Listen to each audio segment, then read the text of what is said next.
Selamat pagi dan salam sejahtera untuk kita semua. Segala puji dan syukur kita naikkan kehadirat Tuhan Yang Maha Kuasa. Atas berkat dan penyertaan-Nya lah kita dapat berjumpa kembali dalam pelajaran Bahasa Indonesia kelas 9 semester 1 bersama saya Cornelia Junia. Bagaimana kabar kalian hari ini? Semoga kalian dalam keadaan sehat dan masih semangat mengikuti pembelajaran kita pada pagi hari ini. Tanpa terasa, kita berada di pertemuan ketiga untuk bab kedua, berarti satu pertemuan lagi. Setelah itu kita melakukan ulangan harian. Materi kita hari ini menelaah pidato persuasif. Ada dua topik yang kita bahas pada hari ini. Yang pertama, struktur pidato persuasif. Yang kedua, kebahasaan yang dipergunakan dalam pidato persuasif. Tujuan pembelajaran kita pada pagi hari ini yaitu siswa mampu menelaah struktur pidato persuasif. Yang kedua, siswa mampu menentukan ciri kebahasaan pidato persuasif. Baik, mari kita masuk di materi kita yang pertama. Struktur pidato persuasif seperti yang sudah Ibu sampaikan di pertemuan kita sebelumnya. Di pidato persuasif ini terdiri dari 3 bagian, yaitu pembukaan, pembuka, isi, dan penutup. Baik, di pertemuan yang ketiga ini Ibu akan menjelaskan di bagian pembuka itu ada apa saja. Baik, di bagian pembuka terdiri atas salam pembuka. Untuk salam pembuka ini yang dipergunakan adalah salam keagamaan. Yang kedua, sapaan. Contohnya, yang saya hormati Bapak Kepala Sekolah, yang saya hormati Bapak Ibu Guru, yang saya hormati Kepala Dinas Pendidikan Kabupaten Kota Barat. Itu contohnya. Yang berikutnya, ucapan syukur. Contoh ucapan syukur. Marilah kita panjatkan puji dan syukur kehadirat Tuhan Yang Maha Kuasa atas berkat dan penyertaan-Nya lah kita dapat berkumpul atau berjumpa di sini dalam rangka memperingati Hari Pendidikan Nasional. Contohnya seperti itu. Ucapan terima kasih dan tujuan pidato. Tujuan pidato ini disampaikan, tujuan memberikan pidato di situ apa? Topiknya yang disampaikan oleh orator itu apa saja. Jadi disampaikan tujuan pidatonya pada bagian pembuka. Pembuka pidato tidak harus lengkap, jadi tidak harus semuanya harus ada. Mungkin yang ada hanya salam pembuka, sapaan, dan tujuan pidato. Ucapan terima kasihnya bisa dibuat atau diucapkan, bisa juga tidak.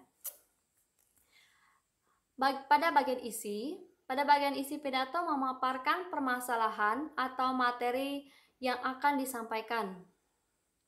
Permasalahan diuraikan secara terperinci dalam isi pidato. Jadi pada bagian isi pidato itu menyampaikan permasalahan yang disampaikan di dalam pidato itu, diuraikan secara jelas, secara lengkap, secara terperinci pada bagian isi.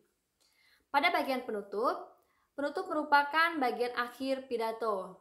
Penutup terdiri atas kesimpulan. Kemarin juga kalian sudah belajar bagaimana cara membuat kesimpulan, ucapan terima kasih, dan ini permohonan maaf ini wajib disampaikan pada bagian penutup pidato. Karena kita berbicara di depan orang banyak, pasti kita mengucapkan sesuatu yang mungkin tidak berkenan di hati orang. Jadi kita wajib mengucapkan permohonan maaf. Dan terakhir salam penutup. Salam penutup ini sama seperti salam pembuka tadi, salam penutup menggunakan salam keagamaan.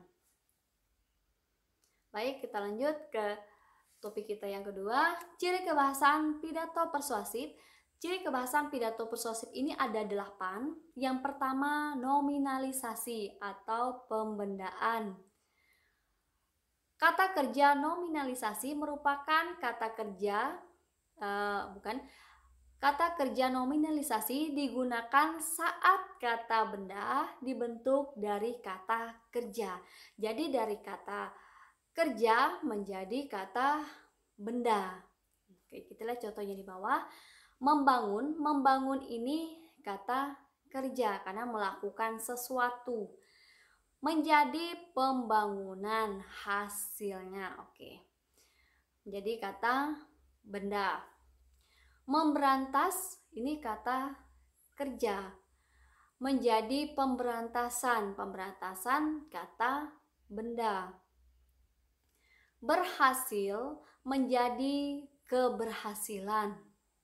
Dan yang terakhir, berbuat ini kata kerja menjadi perbuatan. Jadi kata benda. Yang kedua, penggunaan kalimat pasif. Jadi ada kalimat aktif, ada kalimat pasif. Kemarin di pertemuan sebelumnya sudah Ibu sampaikan, sudah Ibu jelaskan apa itu kalimat aktif.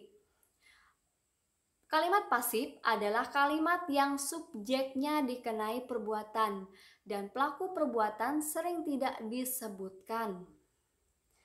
Kata kerja untuk kalimat pasif berawalan di atau ter. Contohnya, pengedar narkoba itu ditangkap polisi. Kata kerjanya ditangkap, jadi menggunakan awalan di. Taman itu sekarang sudah tidak terurus. Kata kerjanya terurus menggunakan awalan ter. Yang ketiga, penggunaan kata ganti.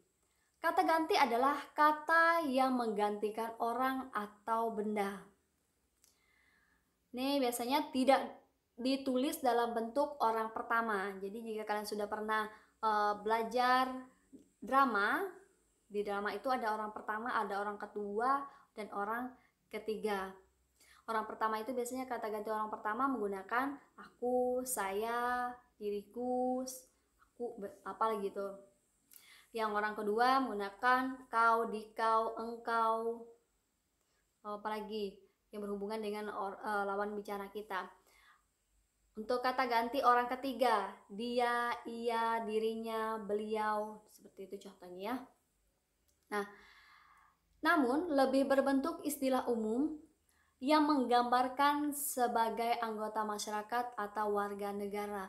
Bisa juga ada juga pidato yang menggunakan kata ganti orang pertama, yaitu menyebutkan secara langsung saya, seperti itu. Ada juga seperti itu ya.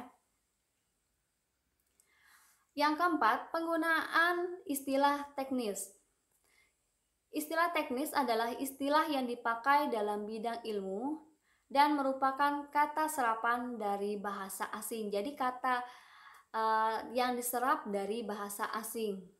Contohnya, agar kesehatan terjaga, sanitasi lingkungan harus terus-menerus dilakukan.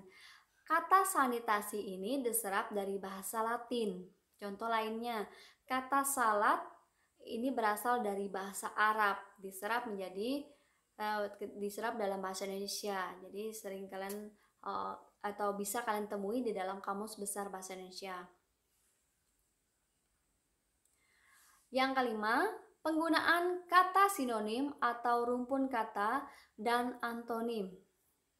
Ibu akan jelaskan satu-satu pengertian dari sinonim. Sinonim adalah kata yang pengucapannya berbeda dan penulisannya berbeda tetapi memiliki makna yang sama.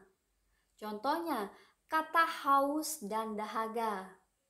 Kata haus dan dahaga ini dua kata yang berbeda tetapi maknanya sama. Contoh yang lainnya, kata bunga dan kembang. Dua kata ini kata yang berbeda pengucapan dan penulisannya tetapi maknanya sama ya. Yang kedua, rumpun kata adalah kata-kata yang memiliki keterkaitan makna. Dan dimaksud dengan rumpun kata atau ada hubungan maknanya. Yang ketiga, pengertian dari antonim. Antonim ini kata yang atau berlawanan makna, kata yang maknanya berlawanan. Oke, timur dan barat, atas dan bawah, seperti itu contohnya ya. Ini contohnya, Yang pertama, setiap hari ada saja siswa yang membuang sampah sembarangan, dan pelajar seperti itu harus ditindak. Kata yang maknanya sama di sini, kata siswa dan kata pelajar. Maknanya sama, sama-sama orang yang menempuh pendidikan di sekolah. Jika di universitas itu atau di perguruan tinggi, sebutannya bukan siswa tetapi mahasiswa, ya. Yang kedua, sekolah yang hijau dan bersih sangat nyaman dan lingkungan seperti ini yang kita harapkan. Kata bersih dan kata nyaman. Maknanya ada keterkaitan di situ. Jadi ada makna yang saling berhubungan. Yang ketiga, sebagai pelajar, laki-laki atau perempuan harus ikut menjaga kebersihan. Jadi kata yang memiliki berlawanan makna, kata laki-laki dan perempuan. Kita lanjut yang keenam, penggunaan kata benda abstrak. Kata benda abstrak adalah kata benda yang tidak tampak oleh mata. Jadi kata benda abstrak, kata yang tidak tampak oleh mata, yang tidak terlihat secara langsung, hanya ada di pikiran kita. Jadi yang menciptakan suasana seperti itu pikiran kita, jadi tidak terlihat oleh mata. Contohnya, keindahan dan kebersihan sekolah harus tetap dijaga. Keindahan itu kita ciptakan, kita menganggap jika ada bunga itu indah. Jika tidak ada sampah, tidak ada kotoran, itu berarti bersih. Itu mindset kita, pikiran kita yang membuat seperti itu. Nah, kata seperti itu termasuk dalam jenis kata benda abstrak. Yang ketujuh, penggunaan kata emotif. Kata emotif adalah kata yang mampu membangkitkan emosi. Ini di materi sebelumnya Ibu sudah memberikan tugas ke kalian, sudah menjelaskan juga bagaimana cara membuat kata yang berhubungan dengan emosi, logika, dan etika. Contohnya, narkoba adalah musuh kita yang sangat berbahaya. Emosi apa yang dibangkitkan di sini? Perasaan yang bagaimana? Perasaan yang takut, perasaan yang ragu-ragu, pokoknya perasaan yang membuat kita tidak nyaman. Siapa sih yang merasa nyaman jika berada dalam bahaya seperti itu? Yang 8 dan yang terakhir, penggunaan kata tugas, konjungsi. Konjungsi ini juga disebut dengan kata hubung. Kata tugas atau konjungsi adalah kata yang berfungsi menghubungkan klausa dengan klausa, dan ini disebut hubungan intrakalimat. Ibu sudah menjelaskan di pertemuan sebelumnya apa itu kata, prasa, klausa, dan kalimat. Ingat ya perbedaan ini sampai dan paragraf yang ini. Paragraf belum Ibu sampaikan, tetapi kata, prasa, klausa, kalimat sudah Ibu sampaikan, itu yang harus kalian ingat. Dan atau menghubungkan kalimat dengan kalimat, jadi sebut hubungan antar kalimat. Contohnya, ini menggunakan konjungsi atau kata hubung jika. Jika lingkungan sekolah kita indah dan bersih, kita akan senang berada di sekolah. Ini contoh kalimat ini hubungan intra kalimat. Yang kedua, kita semua menginginkan lingkungan sekolah kita bersih dan indah. Ini menggunakan konjungsi, maka dari itu kita harus selalu menjaga agar lingkungan kita tetap bersih dan indah. Ini disebut hubungan antar kalimat. Untuk contoh yang lain atau konjungsi yang lainnya, untuk pelengkapnya boleh kalian searching di Google untuk penambah. Jadi jangan pernah puas dengan contoh yang saya berikan, tetapi kalian harus kreatif, mencari lagi, menggali. Jika kalian tidak paham dengan contoh yang saya berikan, silakan bertanya. Jika masih tidak puas, silakan kalian menggali, mencari informasinya di Google. Jadi kalian anak-anak milenial sekarang jangan terpaku dengan satu sumber. Jika tidak puas atau tidak paham dengan sumber yang pertama, cari di sumber yang lain, ya. Baik, ini materi sampai di sini materi kita, dan ini tugas ke-7 ya, ke-7. Ini tugas ke-7. Ini nanti silakan kalian kumpulkan paling lambat jam 5 sore. Dan yang mengumpulkan jam 10, sebelum jam 10 dari jam 8 sampai jam 10 nanti Ibu kasih bonus 10 nilainya 10 bonus tambahan ya. Baik, silakan kalian baca teks pidato Shevhen Suzuki.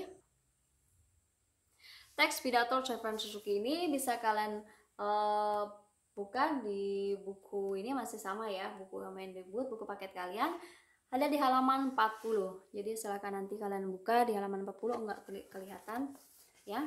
Nanti kalian buka sendiri.